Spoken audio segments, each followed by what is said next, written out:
Hi! We are to solve this given right triangle, but it doesn't have any figure.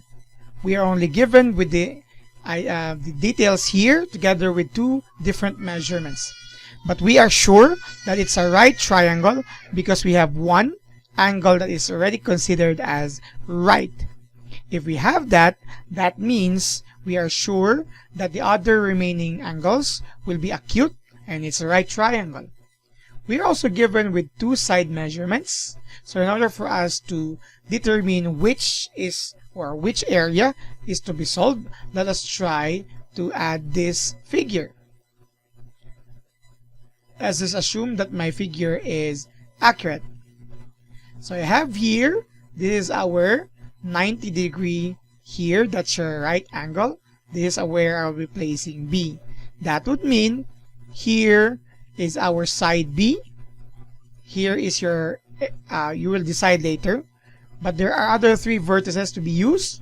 You have here A or C or in any order. It depends on you. I'm just placing it like this so that I could place AC here as your 14 units.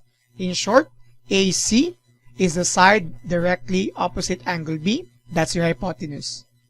BC is 11 here. So we are now done with the figure. We are to complete this, meaning solving for this side here, which corresponds to side C, not the hypotenuse C, but side C. This is your side A, being 11, and this is your side B, which is 14.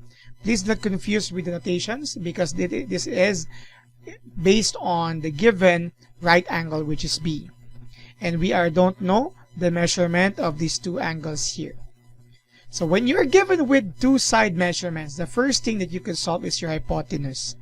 And we could use here the Pythagorean theorem, which states that the square of the hypotenuse, take note, I'm just automatically substituting the value, not using the letters so that you will not be confused, will be equal to the sum of the squares of the sides. Here is C, not the hypotenuse, okay? It's the side C, plus 11 squared. So C squared is equal to, by transitive property and operations or what they call this one, properties of equality, it's 14 squared minus 11 squared. So you will have C as the result or the square root of 169, sorry, that's 9, minus 121. Let's check it here. My bad, 196. I just rearranged the values. Yeah, it's, again, to be sure, you will have here 14 squared, that's 196, right? So it's 196 less 121 because that's 11 squared. So again, less 11 squared equal to 75.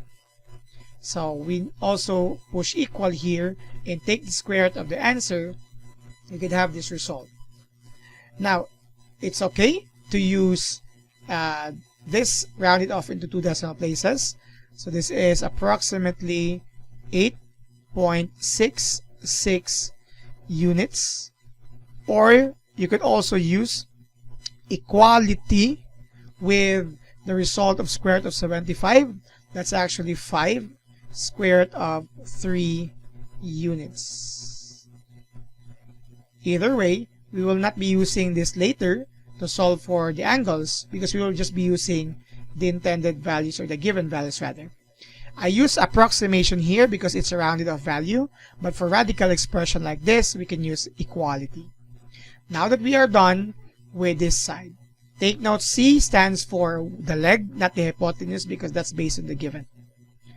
Let me increase this portion here for the additional computation. Let's start with the measurement of angle C, this angle here. we can use the concept here of SOH-CAH-TOA, SOH-CAH-TOA, as the mnemonic for the common three trigonometric ratios in solving for this angle. And we are going to base it on the given measurements, A being this and B 14 your hypotenuse. Again, 14 is your hypotenuse, 11 is this side here, which is considered as the adjacent side. So adjacent, hypotenuse, we'll be using Ka. It means we'll be solving the cosine. Let's label this as C. That's your angle C. The cosine of angle C is equal to your adjacent, 11 units over 14. And since we're solving for C, we are going to use here the inverse of cosine. So it's just a matter of the same process as last time, or the previous video. It's just that the given here is not a figure, it's a set of measurements. So transform it in a figure, and after you are sure with the figure, same process as last time. So you have cosine inverse of 11 over 14. The measurement of angle C is now approximately, let's use this calculator. Let's start first with this ratio. That's 11 divided by 14 equals, and take the cosine inverse of the answer. That's 38.21, approximately 38.21 degrees. That is the result for the measurement of angle C. Now, some of you might think in solving for the measurement of angle A, we also use SOH-CAH-TOA, but you might use the same given measurements, but I would just like you to advise you to if it's the last angle, just simply use the triangle angle sum theorem, because you already know this is 90 and that's already solved as approximately 38.21. We can solve this by 180 degrees less your given measurement here, that's 90 degrees, and less the value 38.21 degrees. And since this is an approximated value, the measurement of angle A is also approximately, let's try to solve it, 180 less 90 less 38.21. That's approximately 51.79. Don't be confused with whether this is exact or not, because you're using an already approximated value. So you have approximately 51.79 degrees. Why do we use triangle angle sum theorem instead of other trigonometric ratio? The answer to that is we need to assure that our given is a triangle. And the best way to do that is to assure that the sum of all interior angles is exactly 180 degrees per triangle angle sum theorem. This is the measurement of angle A, this is angle C, and this is side C earlier, either of these two, and this ends the processes of solving this given right triangle, given these measurements, and transform to this right triangle.